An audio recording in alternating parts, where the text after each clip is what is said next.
إن الحمد لله نحمده ونستعينه ونستغفره ونؤمن به ونتوكل عليه ونعوذ بالله من شرور أنفسنا ومن سيئات أعمالنا من يهده الله فلا مضل له ومن يضلله فلا هادي له وأشهد أن لا إله إلا الله وأشهد أن محمدا عبده ورسوله أما بعد فإن خير الحديث كتاب الله وخير الهدي هدي محمد صلى الله عليه وسلم وشر الأمور محدثاتها وكل محدثة بدعة وكل بدعة ضلالة وكل ضلالة في النار۔ معزز سامعین گرامی قدر، اسی جیش اسرا کے دو واقعات آپ نے سنے ہیں، صرف یاد دہانی کے لیے آپ کے گوش گزار کر دوں کہ حضرت عمر نے جب نبی کریم صلی اللہ علیہ وسلم کا یہ اعلان سنا کہ آج اسلام کو تمہارے مالوں کی ضرورت ہے، تو حضرت عمر کہتے ہیں میں بڑا خوش ہوا کیونکہ میرے پاس ان دنوں میں وافر مال موجود تھا۔ میں نے ارادہ کیا، آج یہ صحابہ کا مزاج ہے، نیکیوں میں مقابلہ کر رہے ہیں، ارادہ کیا کر رہے ہیں، آج میں اللہ کی بارگاہ میں اتنا مال دوں گا کہ مدینے میں کوئی اور بندہ میرا مقابلہ نہیں کر سکے گا۔ یہ وہ خواہشات ہیں، یہ وہ جذبات ہیں۔ کہا پھر میں نے اپنی کل جائیداد کو 2 حصوں میں تقسیم کیا، آدھی جائیداد لے کے رسول اللہ صلی اللہ علیہ وسلم کی بارگاہ میں آ گیا۔ رسول اللہ صلی اللہ علیہ وسلم نے پوچھا عمر گھر کیا چھوڑ کے آئے ہو؟ کہا جتنا لے کے آیا ہوں اتنا ہی گھر چھوڑ کے آیا ہوں۔ رسول اللہ صلی اللہ علیہ وسلم کا چہرہ خوشی سے لال ہو گیا۔ حضرت عمر کو بھی جنت کی بشارتیں بے شمار مرتبہ ملی۔ کہا یہ وہ دن تھا کہ میں سمجھتا تھا میرے سے زیادہ انفاق کرنے والا کوئی نہیں ہوگا۔ میں دیکھتا ہوں ابو بکر آ رہے ہیں، مال تو کچھ کم لے کے آ رہے ہیں، لیکن رسول اللہ نے پوچھا ابو بکر اسلام کے لیے کیا لے کے آئے ہو؟ تو مفہوماً اردو ترجمے میں مفہوم اگر بیان کروں تو بے جانا ہوگا، اے اللہ کے رسول پورے گھر میں جھاڑو لگا کے آ گیا ہوں، جو کچھ ملا ہے اسلام کے لیے وقف کر دیا ہے۔ گھر کیا چھوڑ کے آئے ہو؟ اللہ اور اس کے رسول کی محبت چھوڑ کے آیا ہوں۔ حضرت عمر کہنے لگے اللہ کی قسم یہ وہ دن تھا، اللہ کی قسم یہ وہ دن تھا جب عمر نے ابو بکر سے مسابقہ اور مقابلے کرنے کا خیال بھی دل سے نکال دیا۔ میں اور آپ اور حیران رہ جائیں گے۔ یہ زکوٰۃ بات آئی ہے تو یہ مسئلہ بھی سمجھ لیجئے، بڑا اہم مسئلہ ہے، سوال بھی لوگوں نے پوچھے۔ اللہ کی قسم کھا کے کہہ رہا ہوں، اور میں قسم نہ بھی کھاؤں، یہ رسول اللہ اور اللہ ہی کا فرمان ہے۔ جس طرح بندہ مومن کے اوپر نماز فرض ہے اسی طرح زکوٰۃ فرض ہے۔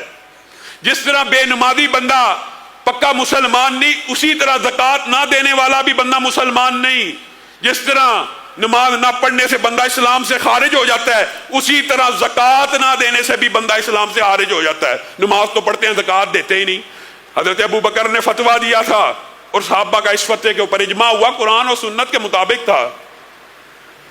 حضرت ابو بکر نے ایمانداری سے بتائیے تلوار کس کے سامنے بے نیام کی تھی؟ وہ نمازیں پڑھتے تھے، وہ کلمہ گو تھے، وہ توحید کا اقرار کرتے تھے، وہ رسالت کو مانتے تھے۔ حضرت ابو بکر نے کہا تھا زکوٰۃ کا انکار کرتے ہو، زکوٰۃ اور نماز میں فرق سمجھتے ہو، اللہ کی قسم میں تمہارے خلاف جہاد کروں گا، میں تمہیں مرتد سمجھتا ہوں، میں تمہیں مرتد سمجھتا ہوں، میں تمہارے خلاف تلوار نکالوں گا۔ جو زکوٰۃ کا انکار کر دے کہ زکوٰۃ اسلام کا حصہ ہی نہیں ہے۔ آج یہ بات سمجھنے کی ضرورت ہے، اور کسی کو تان و تشریح کرنا مقصود نہیں ہے۔ زکوٰۃ سے بچنے کے ہیلے اور بہانے، جی میری پراپرٹی نہیں بک رہی، میرے پاس پیسے ہی نہیں، میں زکوٰۃ کہاں سے دوں؟ میرے بھائیو زکوٰۃ ہر مال برائے فروخت کے اوپر ہوتی ہے۔ یہ وسوسہ، یہ مغالطہ شیطان نے آپ کو ڈال دیا کہ جو پراپرٹی بک نہیں رہی اس کے اوپر زکوٰۃ نہیں ہے۔ ہر مال برائے فروخت، جتنے پلاٹ ہیں چاہے 1 ارب ہی کے کیوں نہ ہو، ہر سال اس 1 ارب کے اوپر زکوٰۃ ہے۔ اگر تو نے یہ مال برائے فروخت رکھا ہوا ہے کیونکہ یہ تیری سیونگ ہے، زکوٰۃ ہوتی مال برائے فروخت، مال تجارت اور سیونگ کے اوپر ہے۔ جی زکوٰۃ ہی 2.5 کروڑ بن جانی ہے۔ اللہ نے یہ تو فرض کیا ہے، اللہ نے یہ تو فرض کیا ہے، فرض بھی ادا نہیں کرنا۔ اپنی جائیداد کو بیچ کے مال تجارت، جتنا مال، یاد رکھیے آسان کیلکولیشن کے لیے کاروباری حضرات، ہمارے خاندان میں بھی یہ طریقہ چلتا ہے، ایک آسان سا کلیہ، یکم رمضان آ گئی، ٹوٹل کیش ان ہینڈ جتنا ہے، ٹوٹل بینک بیلنس جتنا ہے، ٹوٹل مال برائے فروخت جتنا ہے، ٹوٹل پیسے جو لوگوں سے لینے ہیں ان سب کے اوپر زکوٰۃ نکال دینی ہے۔ تو اللہ کے فضل و کرم سے یہ فریضہ ادا ہو جائے گا، اور اس فریضے کو ادا کرنے سے صرف گناہ نہیں معاف ہوتے، صرف مستقبل کی پریشانیاں یا ماضی کے غم دور نہیں ہوتے، صرف اجر عظیم نہیں ہوتا۔ ایک حدیث آپ کے سامنے رکھ کے اپنی بات کو ختم کروں گا، اور اس حدیث کی تشریح میں ایک واقعہ بھی میرے ذہن میں آ گیا ہے۔ داؤ مرضاکم بالصدقہ۔ آج لوگ آتے ہیں، علامہ صاحب بڑی پریشانی ہے، بڑے بیمار ہیں، ایسی بیماری لگ گئی جس کا کوئی علاج نہیں ہے، دعا کر دیجئے۔ داؤ مرضاکم بالصدقہ۔ اپنی بیماریوں کا علاج کس سے کیا کرو؟ صدقے سے کیا کرو۔ اور میں یہ ماضی کے متعدد واقعات جو دماغ میں ہیں وہ تو اگر موقع ملا درس میں رات کے بیان کروں گا۔ ایک دور حاضر کا شیخ صالح تقی کا اپنا واقعہ میں آپ کے سامنے رکھ کے اپنی بات کو ختم کروں گا۔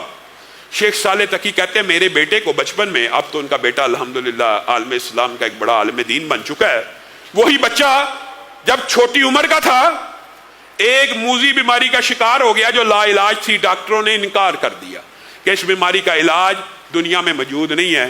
مایوس ہو گیا میں، بڑے جتن کیے، بڑی دعائیں کی، کہا اچانک میرے دماغ میں یہ حدیث، ایک دن کی بات ہے، ایک ہی دن کی حدیث آئی ہے، ایک یہ داؤ مرضاکم بالصدقہ۔ اپنے مریضوں کا علاج صدقے سے کیا کرو، اپنی بیماریوں کا علاج صدقے سے کیا کرو۔ کوئی پریشانی آ جائے صدقہ دیا کرو، صدقہ پریشانیوں کو، مصیبتوں کو ٹالتا ہے۔ کہا یہ حدیث دماغ میں کھپ گئی، اسی ٹائم جیب سے پیسے لے کے گھر سے باہر نکلا، کوئی بندہ نہ ملا، کوئی بندہ نہ ملا، رات کا ٹائم تھا، اچانک بات آئی، کوئی چیز نہیں ملی کسی کو دے سکوں، مایوس ہو کے گھر کی طرف واپس آ رہا ہوں، ایک بلی کو دیکھا، بلی کو، عصر حاضر کا واقعہ ہے، پرانی بات نہیں ہے، سنانے والا بھی زندہ ہے اور جس بچے کے بارے میں سنا رہا ہے وہ عالم دین بھی زندہ ہے۔ کہا گھر پہنچتا ایک بلی کو پایا جو لگتا تھا مجھے بھوکی اور پیاسی ہے، دل میں خیال آیا صدقہ کرنے کے لیے کوئی مخلوق تو نہیں ملی، یہ بھی اللہ کی ایک مخلوق ہے، اندر سے دودھ لے کے آیا، اس کو ڈالا، اس نے سیر ہو کے پیا۔ کہا یہ عمل کرنے کے بعد میں بستر پہ لیٹا، میں سو گیا، مجھے خواب آئی ایک کالے کوے نے میرے بچے کے اوپر حملہ کیا ہے اور یہی بلی جس کو میں نے دودھ پلایا تھا یہ آئی ہے، اس نے اس کوے کو کاٹ کھایا اور چیر پھاڑ کے اس کو ہضم کر گئی ہے۔ کہا اسی ٹائم خواب دیکھ کے اٹھاؤں، بچے کا بخار ختم ہو چکا ہے، بچہ تندرستی کی طرف جا رہا ہے۔ اگلے ہی دن رپورٹیں کرانے گئے، ایک رات کے اندر اندر ڈاکٹروں نے کہا یہ کیا معجزہ ہو گیا، بیماری تو ختم ہو چکی ہے، بیماری کا تو نام و نشان نہیں رہا۔ آپ صدقے کو کیا سمجھتے ہیں؟ آپ لوگوں سے آج اپیل بھی یہ کرنا چاہتا ہوں کہ یہ اللہ کے دین کے جو مراکز ہیں ان کو بھی آپ کے مالوں کی ضرورت ہے، ان کے اوپر جو صحیح سنت کے مطابق توحید و سنت کا پرچم اٹھانے کے لیے یہ جو سینکڑوں حفاظ پیدا کر رہے ہیں، یہ جو دین کے ادارے ہیں ان کی کنسٹرکشنز کے لیے اگر آج ہمیں 5-10 کروڑ روپے کی ضرورت ہے تو کیا ہمیں سالوں انتظار کرنا پڑے گا اس پروجیکٹ کو کمپلیٹ کرنے کے لیے؟ اللہ کے رستے میں دین کے لیے بھی کچھ لوگ ایسے ہونے چاہیے نا جو اپنے گھر وقف کر دیں، جو اپنے گھر ڈونیٹ کر دیں۔ ہر روز اخبار میں خبر آتی ہے فلاں نے فلاں گلوکار کے ہسپتال کو گھر ڈونیٹ کر دیا، فلاں کھلاڑی کے ہسپتال کو یہ ہو گیا۔ اللہ رب العزت جو کہا گیا، جو سنا گیا، اس کو سمجھنے کی توفیق عنایت فرمائے۔